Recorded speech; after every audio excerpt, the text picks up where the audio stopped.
Welcome, everybody, to the Daily Caller question and answer debate session here at the Conservative Partnership Institute. Thanks to them, made possible through a grant from the Roop Foundation. All right, now I'm out of rehearsed things. I'm Derek Hunter. I am a podcaster, a radio host, and a columnist at townhall.com. I was also the first employee ever hired at the Daily Caller before there was a website. They wanted to call it the Northwest Corner, but that's for a different time. I saved you all from that. We are joined today by Congressman Chip Roy, representing Texas's 21st Congressional District, and Grover Norquist, president and founder of Americans for Tax Reform. We're going to talk about the future of the Republican Party. Now, gentlemen, it is it's Wednesday, and I shouldn't have had all that cough medicine. But we had big news today in the media. One of the biggest obstacles that Republicans and conservatives face is the media. CNN's president, Jeff Zucker, resigned for reasons that I'm not really sure we believe, but both of you have had numerous interactions with the media, and to message to the American public the best way, the most direct way is through them. Just like to get your thoughts before we start on the mess that is the American media and whether or not you think, or at least hope, that Zucker leaving CNN could make a difference there. Well, go ahead. Go ahead, Grover. I think there are 12 Zuckers behind him in a line. When I was in college, I worked at the student newspaper, and we had a reunion, and Zucker came and spoke to it. And it was during the Watts riots under Bush, and he explained to this group of people, many of whom were prominent journalists at that point, having graduated 20 years earlier, and what he had to say was, here was my job at, I think, Good Morning America, was to make sure nobody thought that the riots in LA had anything to do with the failure of the welfare state. That's how he explained his job as being the guy who ran that. And I thought that would be news, but none of the people who worked for real live establishment newspapers thought that was newsworthy or something to talk about, or that it was untoward or problematic. And that's just what we're up against. They're not reporting the news. They're here to tell you what to think. Yeah, I would just say, when you look at what's happening there at CNN, right? It's the classic, rules for thee but not for me, right? And that's the thing that I find most frustrating. It's not that we have human beings who are flawed or make bad judgments or bad decisions. That happens. It happens everywhere. But the reality is, it's these people that are putting themselves above everybody else, and that they're the ones that can then tell you what you should do and how you should live your life, and are preaching from their ivory tower. And then, hell's bells, all of a sudden they're having to look in the mirror. And, I think that's exemplary. But I'd tell you, I grew up in the area when, my dad would be, yelling at Sam Donaldson or, Helen, what's her name, from Washington Post. Thomas. Yeah, and those guys, we act like this is new. It's not. It's been around for a long time. And as mad as we get about the current media environment, Tucker and Neil and Sean Davis and all the guys, whenever started Daily Caller, it didn't exist, right? Now it exists. We didn't have, the Federalist. Sean's now over there. Ben and Molly Hemingway. We've got all these different outlets where we now can go get the truth and be able to share it. It's under attack, constantly under attack. But, in the 1980s when I was growing up, we had ABC, NBC, CBS, and then CNN coming on the scene, and not much else. So I'm actually more bullish about the large array of options we have now to go get the truth. We just have to seek the truth and share it. How do we go against big tech with that? Because you're right, there are more outlets, but if you look at the average audience for the nightly newscast for the three broadcast networks, they dwarf Fox. You think, well, Fox is kicking everybody in the head, they're great, they got 3 million viewers. 3 million viewers is less than 1% of the American population, whereas the nightly newscasts get 15 to 20 million nightly. Yet somehow we're able to get our message out. It's through social media, despite being against the current there. As a member of Congress, as an organization that I'm sure they would love to silence, we had the House and the Senate and the presidency and did nothing about big tech. Now is there more of an appetite? Do we do anything about big tech? How do you combat them? If they say, you're off, unless the laws change. Yeah, I'll start this time. we're looking at a lot of the issues that are at play, whether it's antitrust and the size of these companies. We had held hearings last summer. Ken Buck's looking at it, Senator Cruz, Mike Lee, others that passed up in the Senate. We're looking at Section 230. We're looking at all the issues we should be looking at. But my point was a broader one, which is I have infinitely greater number of options for me to go get truth and news from people than I did when I was in college. And the reality is, yes, Twitter, yes, Facebook, yes, Google are using the power of their technology to try to shape and push the news.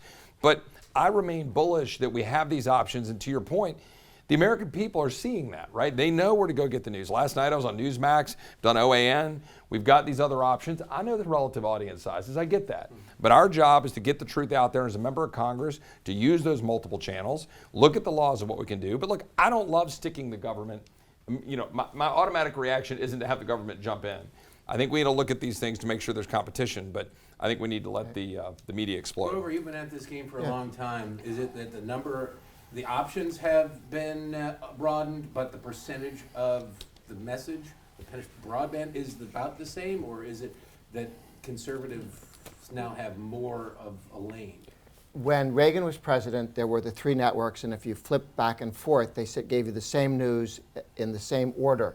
And somehow they must have sat down at 4 o'clock and decided these are the 5 things that happen in the world today. They never were, gee, did you see what happened in Canada? That's the biggest thing. No, what really happened, they never had some argument among themselves about what was the news of the day or what it meant. So you really had everybody was getting the same information. We might as well have had, Polish national television, state-controlled, 1956 state-controlled, because that's what you got. And they would even talk radio back before we undid the Fairness Doctrine. Talk radio. Grew up before I moved to the United States. I grew up in Massachusetts, and there we had a lot of talk radio. It was all left-wing because the talk radio guys read the New York Times, and then that was the day's discussion. What did the New York Times say, and what might you think about it? There was not, but then when you could have people come on with different views, and you didn't have to have everything balanced, and of course the government decided what balance was, then you had the explosion. That's when the left first went nuts. When they no longer controlled talk radio, they were quite convinced talk radio was why they were losing control of the country. They wanted to license talk radio people, and you'd have to get a doctor's permit to prove that you could be a talk radio host. And of course, they would filter out all the problematic people. They were terrified by that. And then the second wave, which came with Facebook and Twitter and all those other things, your access to talk to people on Twitter is infinitely more than through the Washington Post. So as much as I get mad at these guys, we can get our message out through all of the flawed structures much better than we can with the previous establishment press guys. Doesn't mean there are no problems there. There are. But the left, by more than 10-1, complains about our presence on those places than we complain about theirs. Let me just add a 30-second addendum. To me, you can take all of this and boil it down in the context of COVID and the government response to COVID, and then the technological clampdown on the ability to seek the truth and what the government agencies are doing to seek the truth. God bless those who are out there willing to talk about it. God bless those who are willing to challenge the status quo. God bless Alex Berenson, even if you don't agree with everything he's saying, and challenging it and challenging what our leadership in these agencies are saying. God bless Marty Macri, who's going out and he works for Johns Hopkins. He's out telling the truth about this stuff. But you got to have people committed to free speech. Right now, I'm really glad to see Spotify trying to hold the line, although they're kind of dancing a little bit. I'm glad to see, Substack and some of the people out there that are saying, hey, here's a place for true First Amendment to blossom. We have to be strongly in favor of that and protecting it. You mentioned the bureaucracy.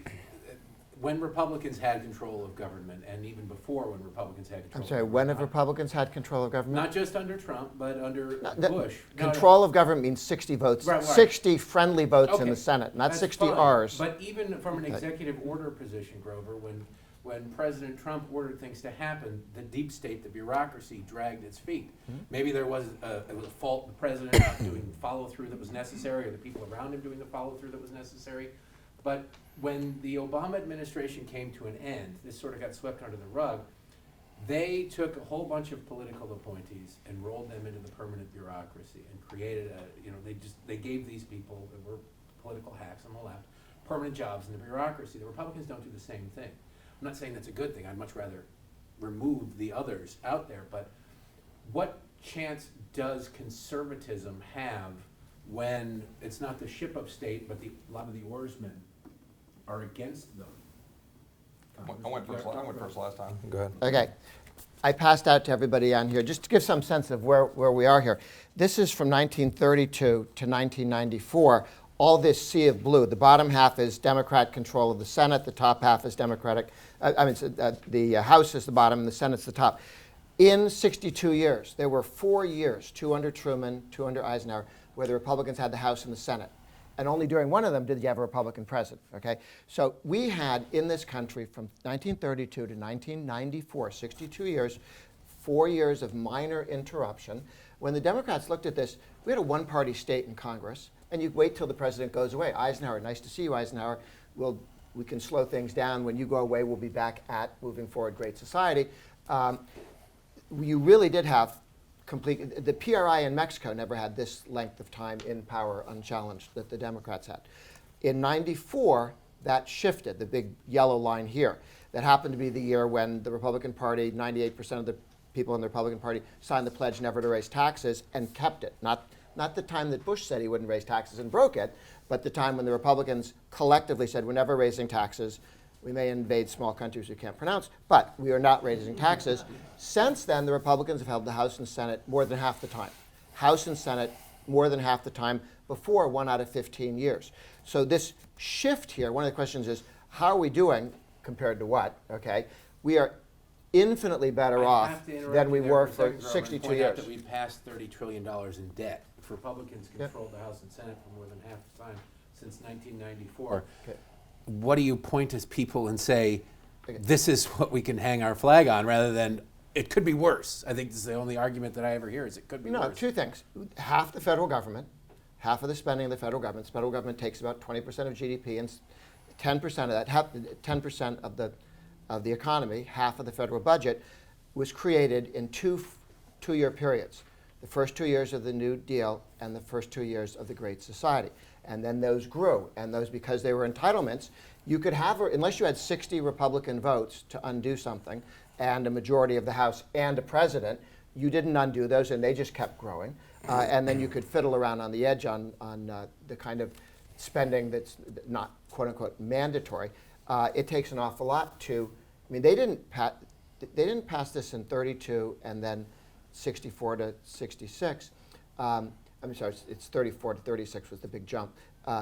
Those 4 years, that's when they planted oak seeds that grew to be huge spending projects, and that's what we're now combating. But we do now have, we were within 1 vote of block granting Medicaid. This is when Trump was president. McCain switched his vote on the day of the election, and ending that and block granting Medicaid, ending Obamacare. It would have saved $16 trillion over 30 years.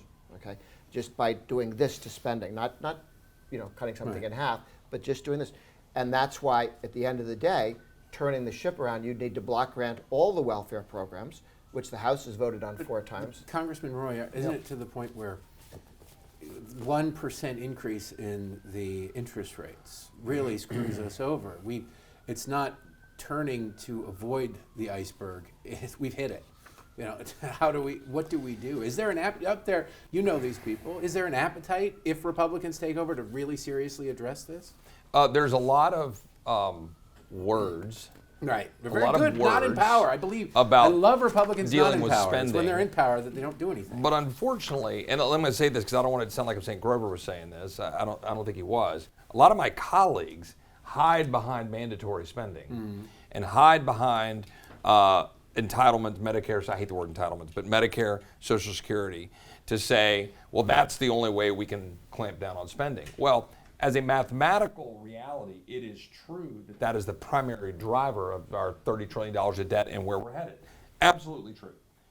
You look at our $4 trillion we spend every year, not counting all the COVID nonsense, but our regular $4 trillion mess. Like $1 trillion of it is basically what you could call security, DOD, DHS, some other stuff. $2 trillion is mandatory, interest, so Medicare, Social Security, et cetera. And then $1 trillion is non-defense discretionary, all the other stuff. Basically, that means you're borrowing and because our deficit's about $1 trillion every year, you're borrowing $1 trillion for all of that alphabet soup of garbage. So what I would posit is that Republicans need to get real about speaking to Americans in the terms that matter to them now. Why are we funding? So I agree we need to reform those mandatory expenditures that were created, those trees you said were planted. But why are we funding an FBI that's going after parents? Why are we funding an ATF that's going after shoulder braces to try to go after my Second Amendment rights? Why are we funding a DHS that is literally refusing to secure the border of the United States and endangering my home state of Texas? Why are we funding an education department $40 billion a year to teach our children that America's evil? Why are we spending $120 billion a year for student loans that basically put all of y'all, owing more money for bloated tuitions and funding professors who are poisoning the minds of our young people? Why are we doing that? We do that every single day by choice when we have a continuing resolution coming up in 16 days that will continue to fund the government, including enforcing mandates that the American people have to get vaccinated or get fired. Why would we do that? That's what I want every conservative to have to answer. Now, you never served under the previous administration in the House under Paul Ryan. You were sworn in his last day or whatever as he handed over the gavel. But he was not, he was the popular, he was the only one who could get 218 Republican votes. Who can get 218 Republican votes now? Is there anybody who, I'd love to have you speaker, but how many votes would you get? Well, I ran for a conference chair because I thought that there should be a competition back when Liz was removed from the position. And I got 60-something votes throwing my name in the ring the night before. Mm-hmm. My point of saying that is not about me. It's saying that there's an appetite and a hunger there for people who will get out and lead. And so my view is, as conservatives, is we need to go say, here is our goalpost. Here's our vision for what America should be. And it's the absolute counter narrative to what these leftists want to do, right? And we ought to plant our flag over here and say, we're going to lead there, and here's our plan. We're going to fire bureaucrats. We're going to limit spending. We're going to stop funding the bureaucrats that are undermining freedom. We're going to restore healthcare freedom. We're going to balance the budget. We're going to secure the border. We're not going to do any of your games about immigration flow in the future. We're going to secure the border now, and we're going to explain that and show what we can do in this country if we stand up and fight. Let the leadership then figure that out. I ain't worried about right now figuring out who gets 218. I'm worried about putting a vision out there that will mobilize people to show up to the polls rather than counting on Biden and his incompetence to get our people to show up to the polls. Okay. Grover, you've been and seen a lot of speakers come and go. How can anybody get to 218? Like Paul Ryan was like, they begged him, and he did it like he was doing it a favor, and he didn't seem to enjoy the job. He didn't seem to have a purpose in the position. John Boehner spent most of his time drinking Chablis and crying. Who do you see, and what type of, forget who, I don't want you to name names. What type of person do you think a Republican caucus, if they take the House in November, please God, could come forward and not only unite the party, but actually get things done? Okay. There's a story of the guy who's had too much to drink, and he's looking for his John keys. Boehner. No, he's looking for his keys underneath the street light, and somebody comes by and says, "Can I help you?" And he says, "Yeah, I lost my keys." "Well, where'd you leave them?" "Over there." "Why are you looking under the street light?" "Because the light's better." Okay. You're looking for the leader of the Republican Party here in Washington, D.C. The implication that the speaker would be that person. Chart number 2, map. This is where you want it. What does Republican government mean? Okay. 30 states have red, that means, or yellow. That means both houses Republican. Red means you have a Republican governor, so you have the trifecta, Republican governor. It's on the back of the cool map with the dates. And that, if you look out in the states, that's where 8 states have no income tax, and 12 states are moving towards no income tax. So as you go around the country, Mississippi just 2 weeks ago voted about 98 to 12. I think we picked up 2 votes sent to phase out their income tax over 10 years. The governor's for it. We're fighting in the Senate now. West Virginia, the Senate's passed it. The governor's for it. We're taking on the House. North Dakota, the House has passed it, not the Senate. North Carolina's been doing this for 7 years. They're basically down about halfway. They've already passed the law which will phase their corporate income tax in 6 years to 0, and they took their individual income tax to 3.99%. I think somebody who runs a gas station chose that instead of 4, 3.99, less than 4. Iowa is taking it to 4, maybe to go to 3.99, flat rate of 4. The Senate wants to do more. The House is going to support it because the guy who runs the House is the grandson of Grassley, and Grassley's senator. He's endorsed the bill. Now, I got to ask you, because you've been around, you remember the Carter years. Does the tax break cut argument hold water to a middle class when things are costing more? You get to keep more of your money that's worth less already. I think do we have to go beyond that, or is there? No. I can tell you 7 things that are sweeping the country. Taxes happens to be one of them. The other one is school choice. In 1983, I went to one of these gatherings, retreats or advances where Gingrich brought maybe 30 or 40 congressmen together, the kind of people who thought spending Saturday afternoon in Baltimore to discuss policy was interesting and a good way to spend Saturday. So they were the real guys who wanted to think deep thoughts.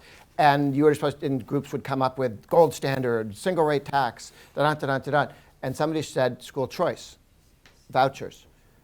One of the most prominent conservatives in modern history in the House, Republicans, got up and said, if you're going to talk like that, I'm going to have to walk out of the room. 1983, I cannot be in the room with other people talking about school choice. Now, I know this guy was always for school choice, but he was terrified at what we thought would happen.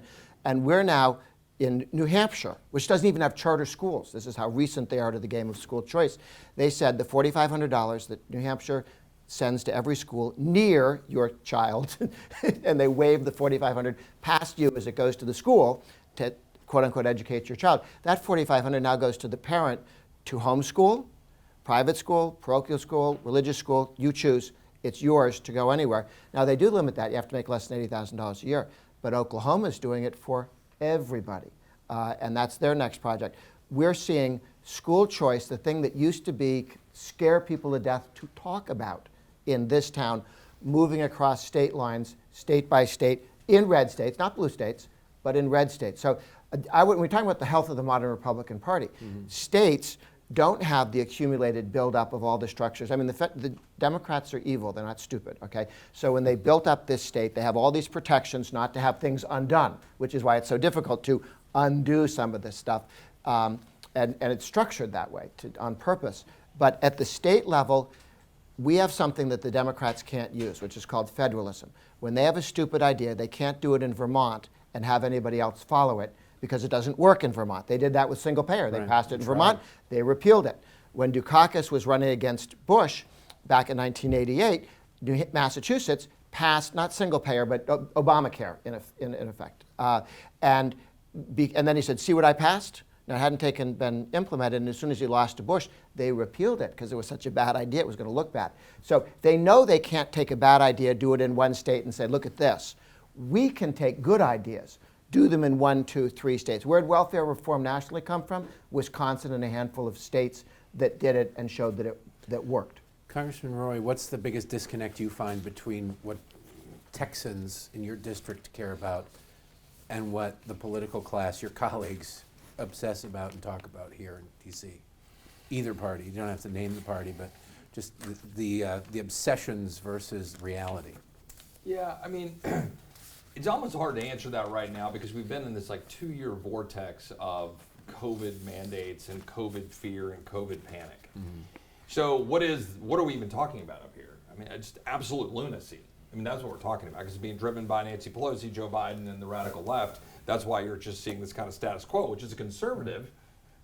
Not too bad. They're not really advancing a massive agenda at the moment because it's so crazy. We're able to stop it at the moment as long as Joe Manchin and Sinema respect the filibuster. But that being said, look, when I interact with the people that I represent, when I go throughout Texas, wherever it is, the entire state of Texas, you talk to real people. They are, in fact, talking about schools. They are, in fact, talking about the total corruption of the school system that they've seen now that the bail has been lifted after COVID. And they've seen what's being taught to their children. They're seeing what critical race theory actually is. Not some weird concept, but actually this coordinated effort to teach our children that America's evil, that they're inherently racist, and to divide us and break us up by race. American people don't see that.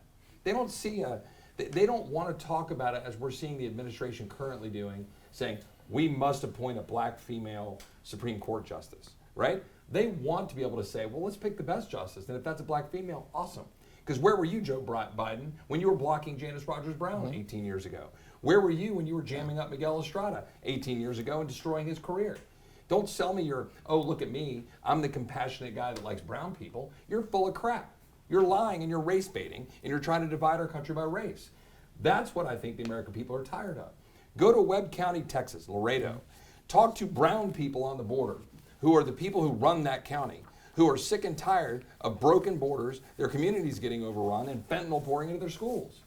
That's what parents are talking about. That's what people are talking about. Broken schools, fentanyl, open borders, security, crime, the inability to go on their streets without being worried about their safety.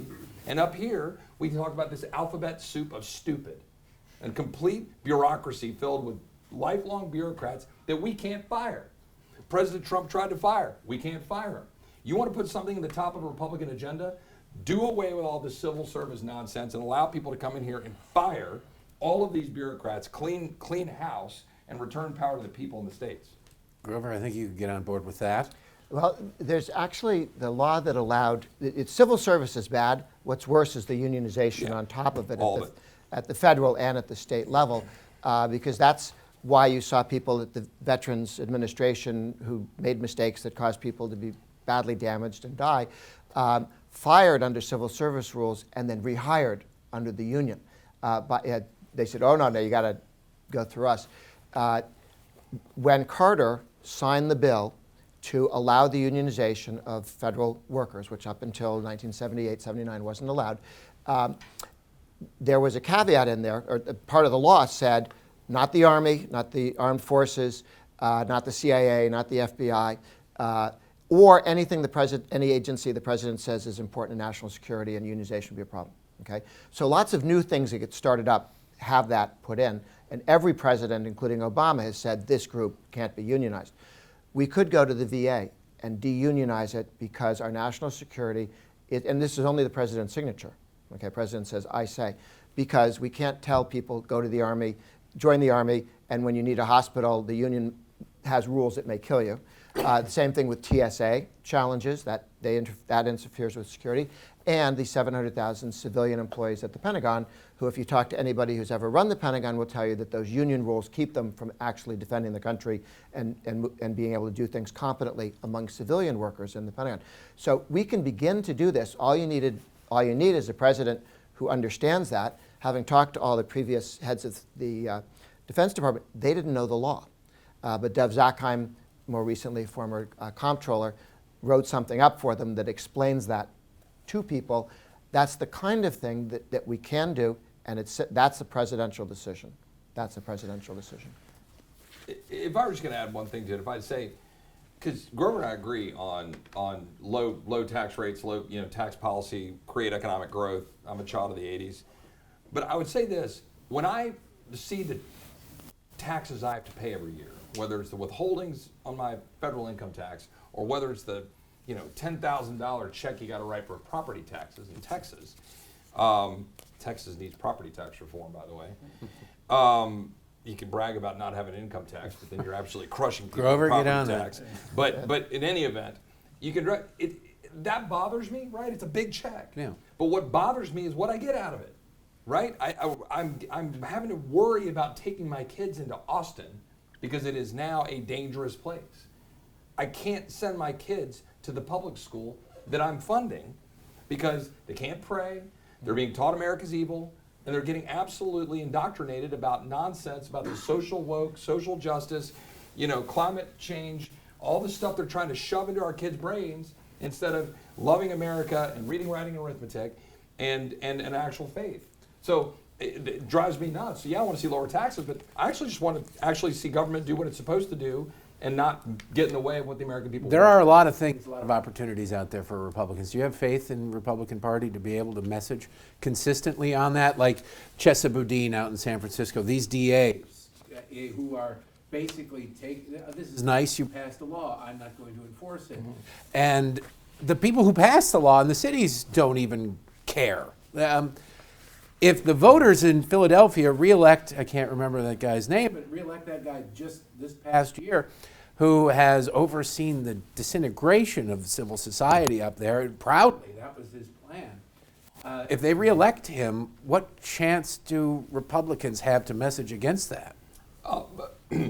Republicans probably only have one more shot at getting this right before there's going to be some massive rumblings about the future of the party. If we do what we did in 2017 and we completely gas it and we spend money we don't have and we rack up debt and we don't pass border security and we don't get the health care thing right and we drop the ball like we did in 2017, then the same result will occur as happened in the fall of 2018 when Democrats swept us out of the House. We've got to do what we said we would do when we talk to our voters. The American people have been signaling for a long time they want change, and it is our time now to respond to that. We cannot just trot out the tired old things. You hear all these Republicans saying, well, we need another contract with America. You've been campaigning on stuff now for years. Do it. Do it. And we got to come together and do those things. And we need to roll our sleeves up behind closed doors and commit to doing those things. We don't need empty promises. We need to actually do it. Grover, you were involved in the draft. I used to work for Grover a lifetime ago. You were involved in drafting the contract with America. You were around then. You were working closely with Speaker Gingrich. They got almost all of those things passed in the House. I think they didn't get a couple. But since then, Republicans have been great in the abstract, especially in the minority. You listen to just about any of them, and you're like, yes, yes, yes.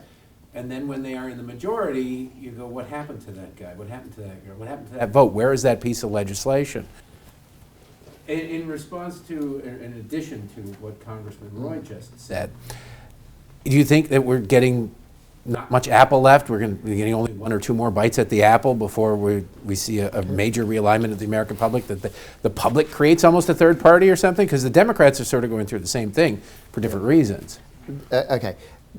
The calls for third party go back to the 30s, okay? And every time the Republicans don't get to do everything, it's all going to fall apart. So we've been through that cycle again and again and again.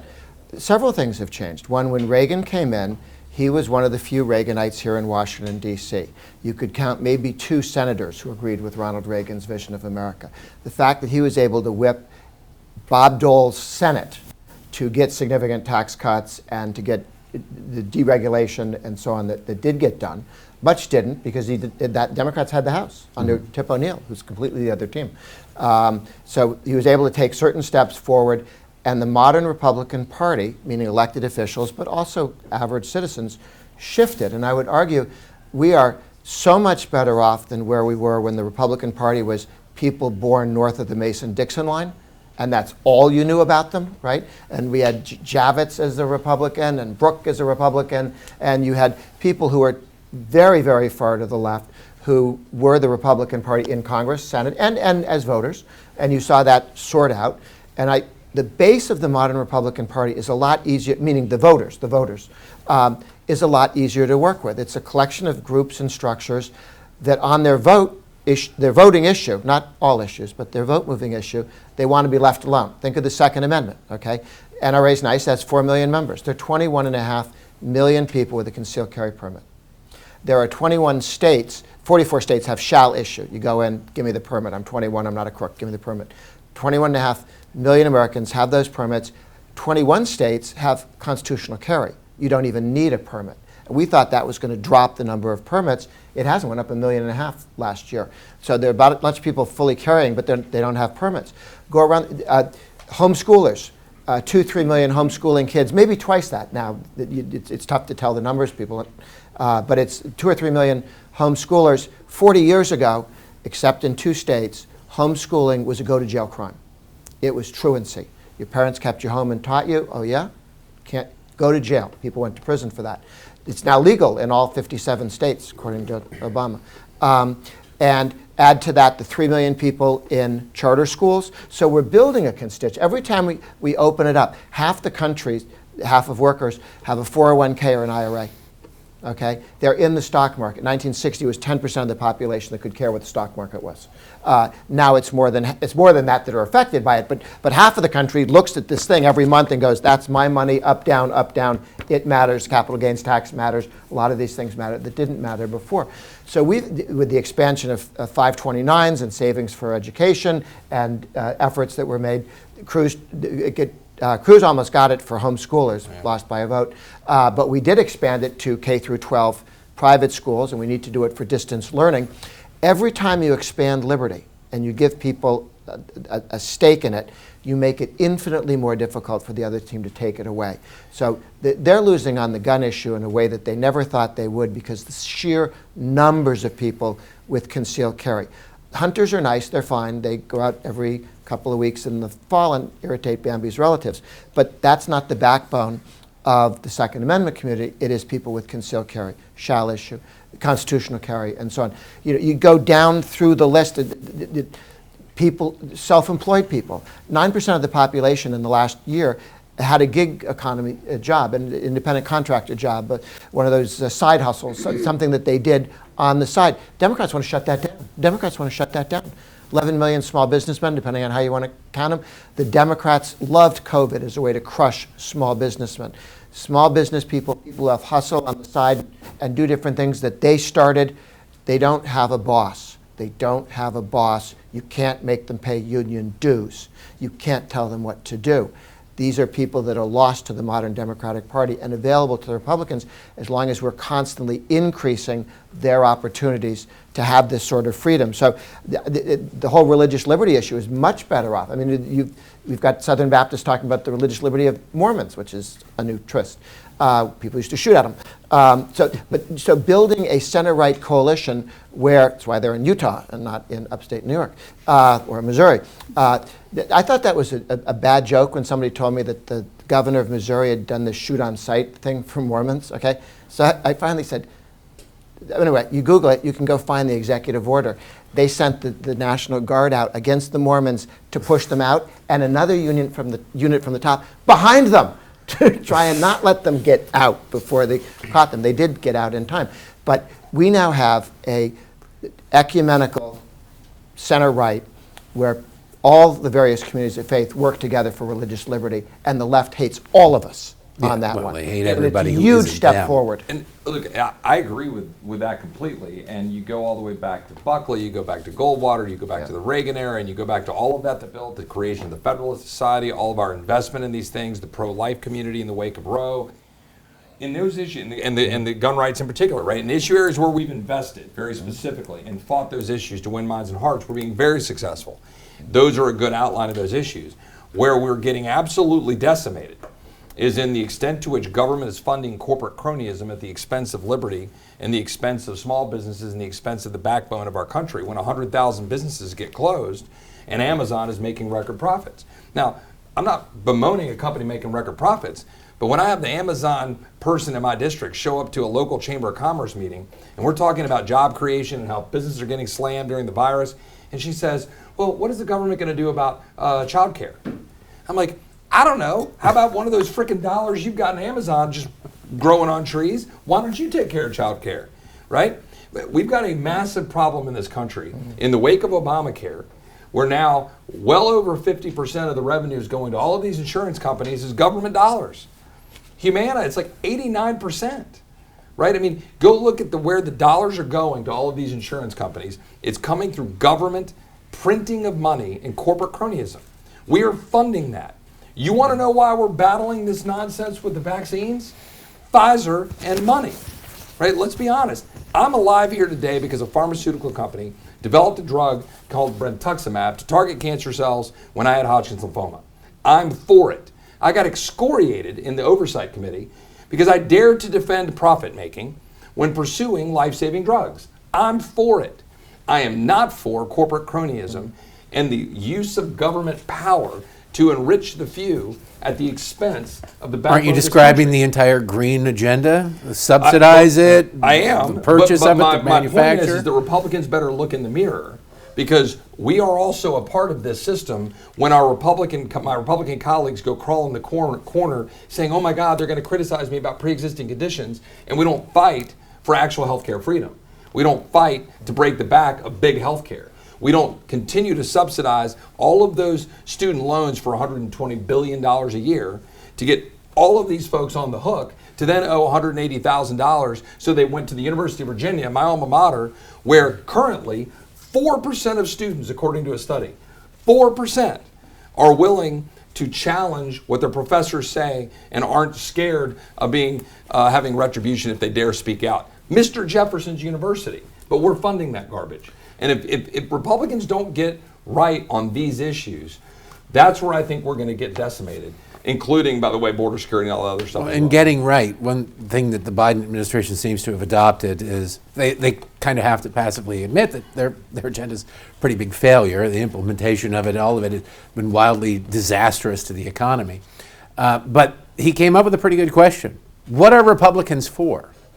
What can you tell me that there are, 218 Republicans that are for that are going to be in the House, or a majority in the what are Republicans for, where it's unequivocal? Both of you, I think, I can answer that. But who went first last time? Congress, go ahead. Yeah. Whatever. Well, two things. If you can look in Washington, but you can't get a vote in the House on stuff, and you can't necessarily get a vote in the Senate.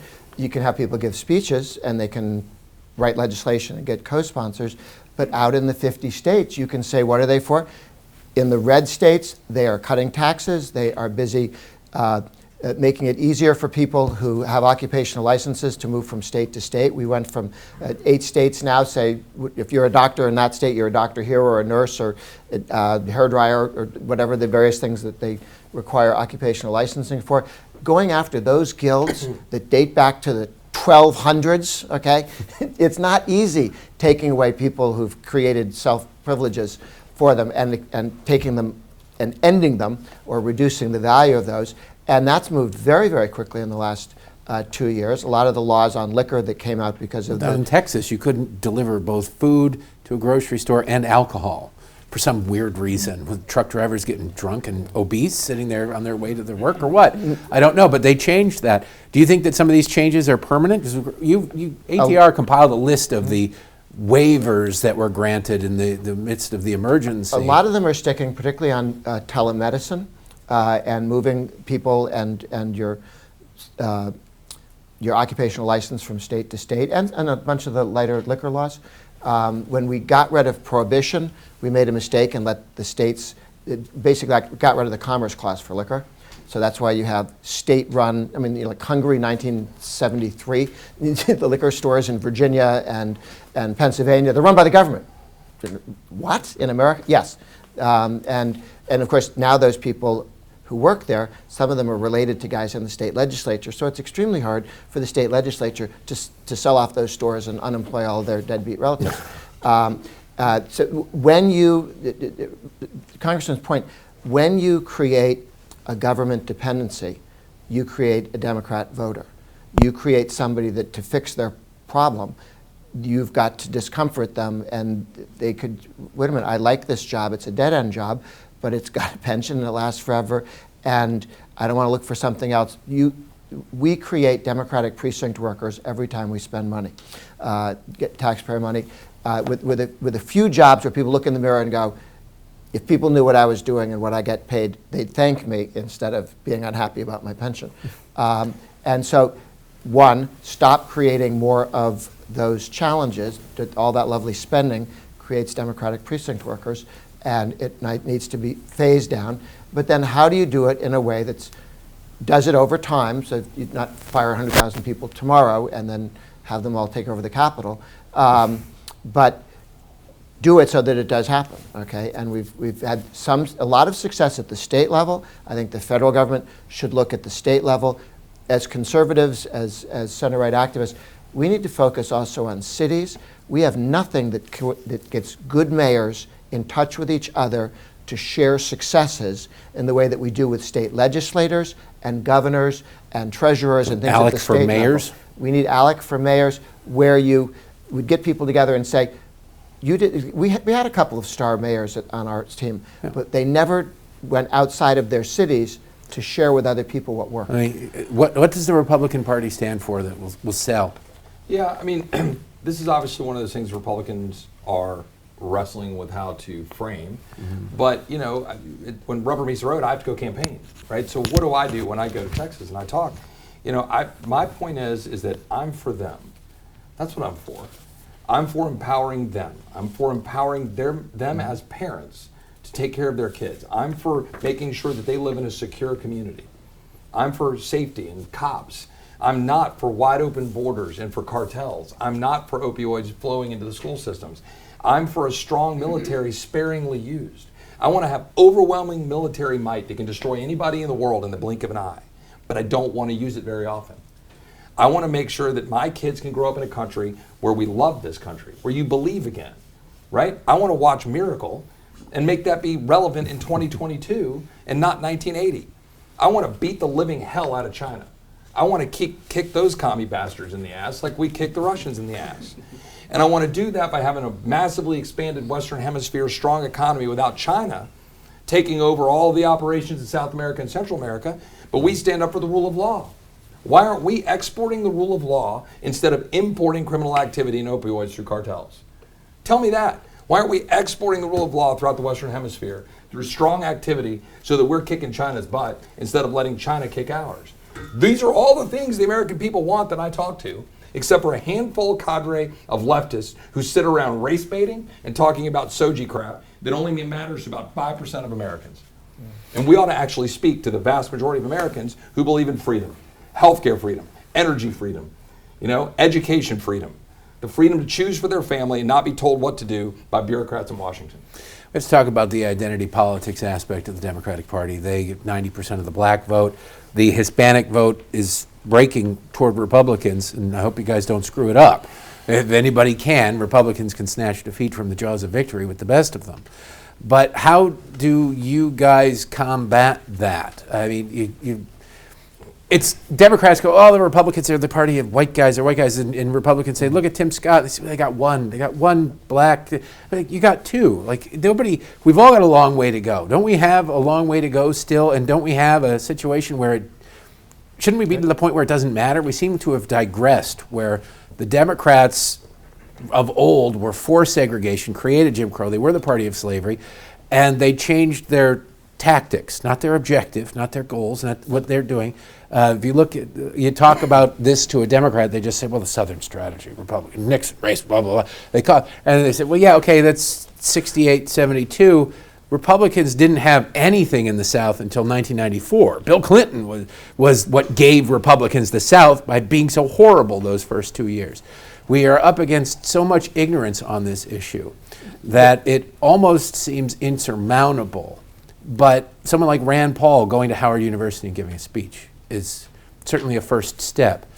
I don't see Republicans doing enough of that. Are they doing enough of that?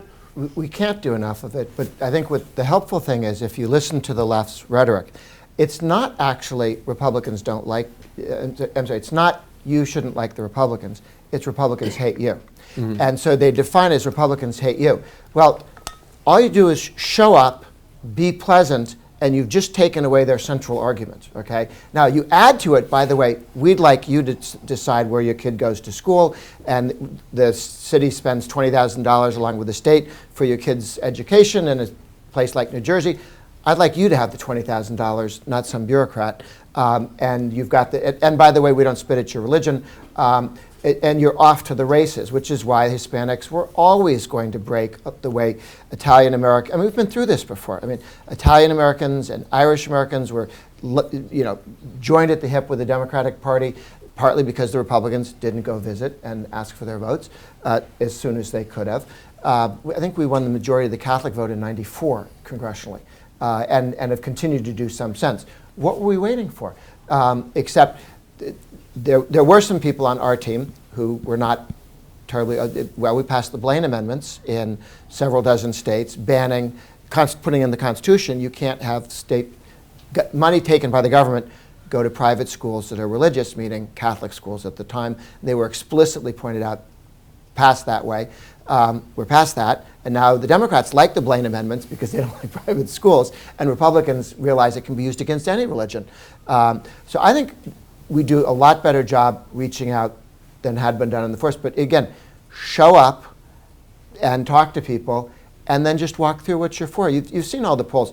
African Americans are particularly stronger on school choice than other people. They tend to be terribly religious. They tend to be pro-life. There are any number of issues on which the minority groups are exactly where the Republicans are. When you then say that's the Republican position, they pull back a little bit, because they've been told so often that we don't like them. Show up, visit, be there, and talk to people and listen. We don't have policy problems.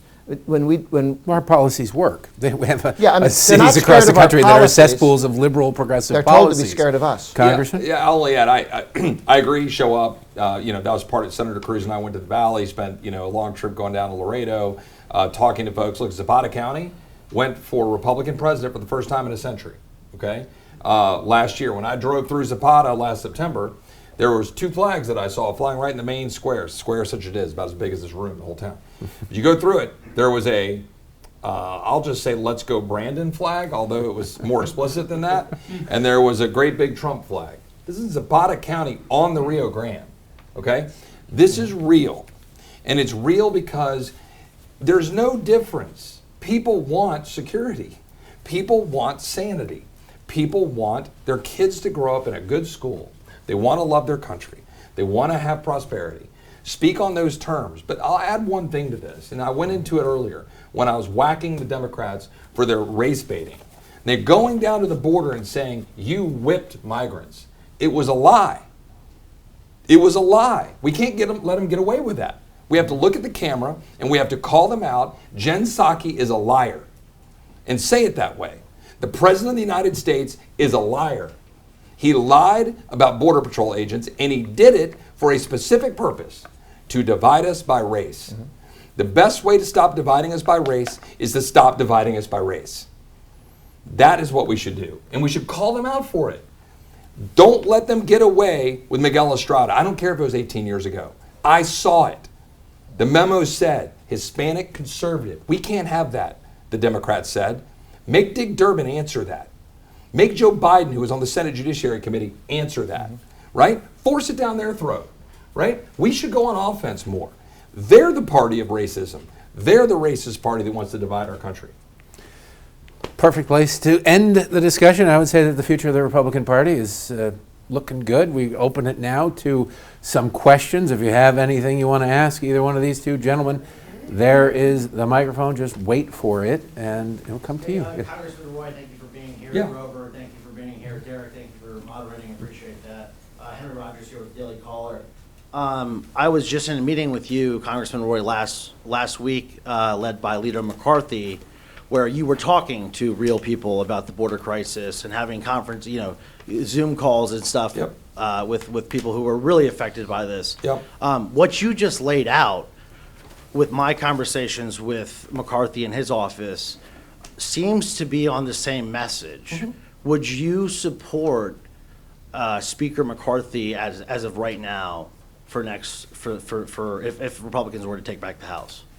As I've said, right now we have one simple goal, and that is to go speak to the American people with a vision of where to take them. And then we'll have time to figure out leadership when we get to it this fall. That's not, I would say that if you ask about anybody, okay? The reality here is all that you guys in the Beltway want, whether you're with a sort of right-of-center publication, center, or whatever, is to ask those kinds of questions, right? Because that's the palace intrigue. Nobody in America is worried about that right now, except for a handful of people around here. What the American people are interested in is what we're going to do. And I'll tell you that Kevin or anybody else who steps to the plate leading our party, if they do a lot of the things I've been talking about here, if we get out and lead on the border, right? We got these task forces. Well, we haven't seen what we're putting out yet. Okay? We got a long way to go to say, here's what we're going to lead on and what our vision is. I know what border security is. I don't need a task force to tell me what it is. Zero. I know. TVPRA, Flores, catch and release, build the wall, fix asylum, make sure that we use micro-protection protocols, use Title 42, actually knock the knees out from under the cartels.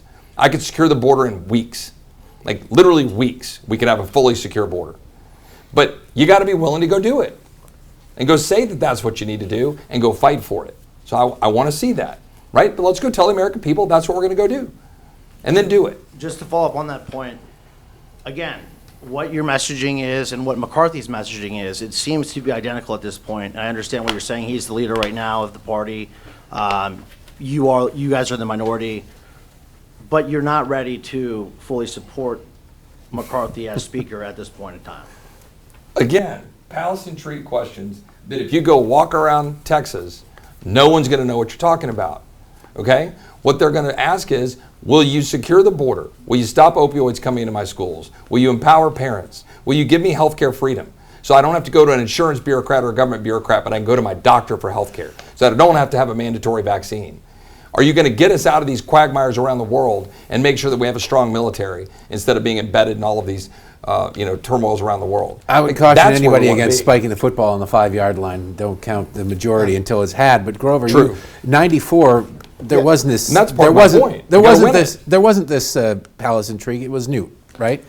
Newt was pretty sure it was Newt. He'd been sure of that for about previous 10 years. Just to go back to 94 for folks who weren't following it at the time, when I went into the meeting where we were going to put together this contract with America, I had my list, our wish list of all the right-wing things that we wanted. And I said, no, this is a list of bills that have been introduced by Republicans that Democrats have refused to even allow a vote on, okay?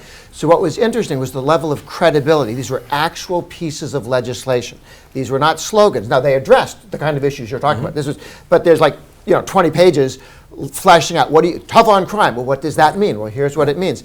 And anybody who really cared could read it, and even your critics would have to go, yes. And then our position at the time was, we only promised to hold a vote in the House on these 10 bills, okay? That was the promise. The press said they promised to pass them in the House and the Senate, which is how we got anything passed in the Senate, because they went to the Senate. You guys promised. We didn't say anything, blah, blah, blah. The press bashed them until we got things through the House and the Senate. I think we passed 7 out of the 10. A couple of them were constitutional amendments, which you need 2/3 in both houses for.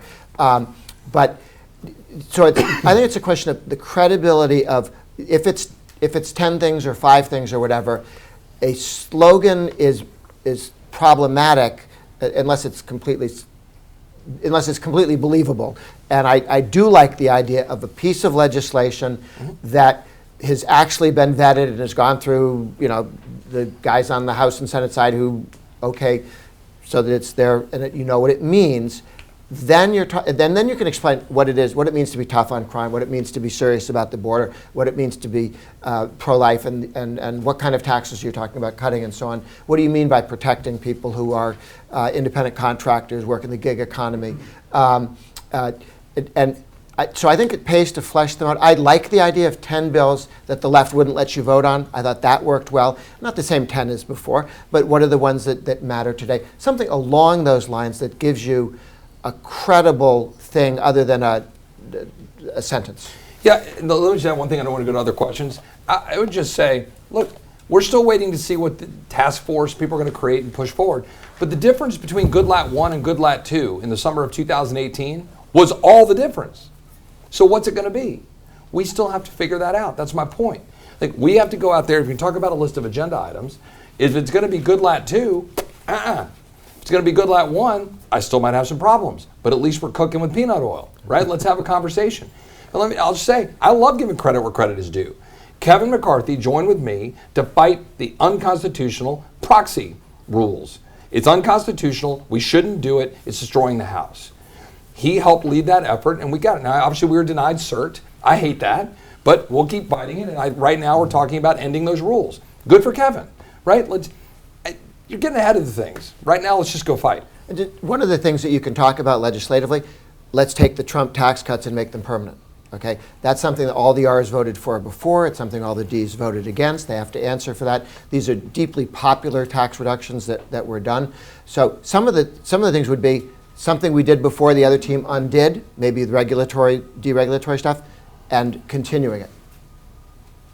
So, just real quickly, Congressman Roy, the question wasn't asked so that there would be any divide. I don't want that to be the reason why you think I asked the question. The reason why I asked the question is because if Republicans are going to win the House back in 2022, there has to be a kind of a joint agreement on the agenda, essentially. So my point essentially was if you and McCarthy have the exact same agenda and agree with it, would you support him? Now, I'm not asking for your answer on that last question again, but I just want to. Well, I would point out that right now the Democrats are doing a hell of a job of losing.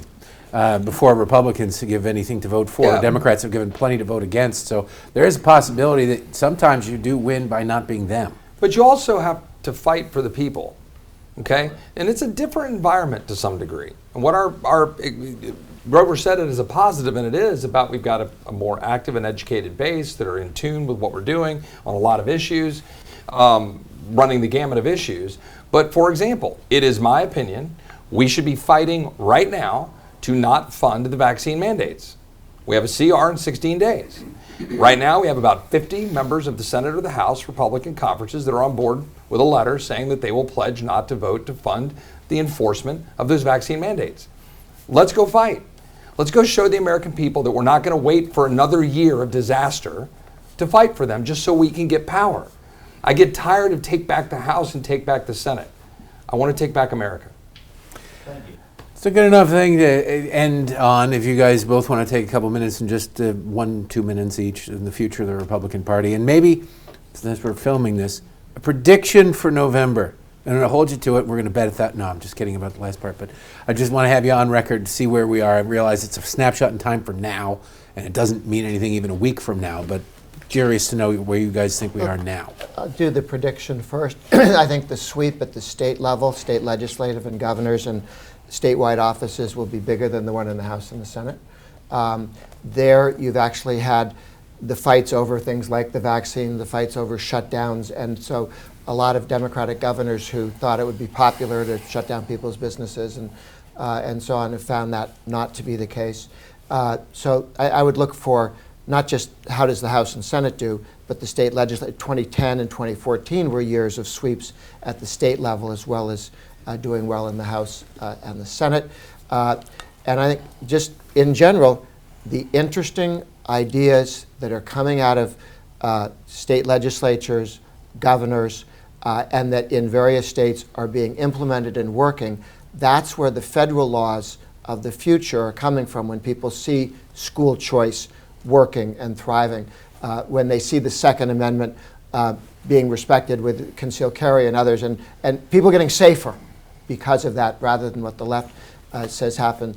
When we pass things at the state level, we make a lie out of the Democrats' criticism of what we can accomplish. The states that have no income taxes are growing faster than the states with high income taxes. People move from high income tax states to no income tax states. You know, the left is always announcing after every election nobody cares about the tax issue anymore, but they keep leaving the blue states.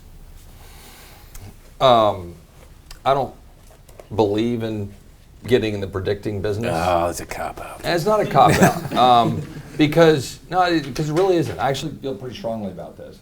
If Republicans start getting in the business of counting, measuring their grapes, right, they're going to lose sight of what they really need to do, and that's inspire people to get behind them. We need to come in with a mandate. We need to come in with wind in our sails. And remember, if everything goes well, okay, we have a sizable majority in the House, an okay majority in the Senate, if we're lucky, shy of 60, and we don't control the White House. So we're still in the business of having to battle CRs, have oversight, limit what the president's doing. So let's be bold about what we're trying to do to speak to the people so that this is a generational change.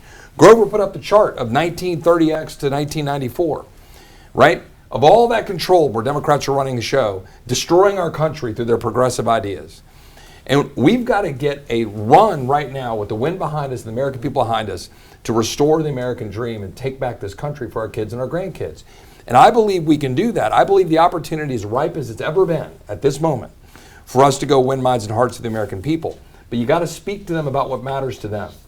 As a member of the United States Congress, I am on Obamacare. And as a cancer survivor, I was prohibited on my Obamacare plan from being able to go back to MD Anderson, where I was able to get care a decade ago. That is horse manure. That is absolutely wrong.